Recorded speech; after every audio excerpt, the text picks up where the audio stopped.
पंजाब की नई काबीना आज हलफ उठाएगी। हलफ बर्दारी की तकरीब शाम 4 बजे होगी। हलफ बर्दारी की तकरीब गवर्नर हाउस लाहौर में होगी। गवर्नर पंजाब बलीगुर रहमान पंजाब काबीना से हलफ लेंगे।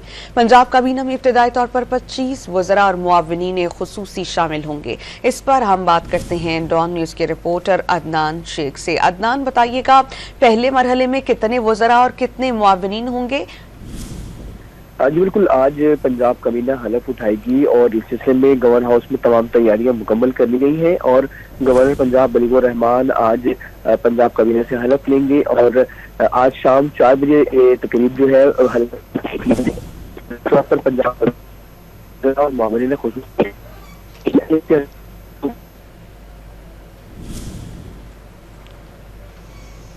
हम कोशिश करते हैं अदनान से एक बार फिर राबता बहाल करें और इस खबर की तफसील उनसे जानें। पंजाब की नई काबीना आज हलफ उठाएगी।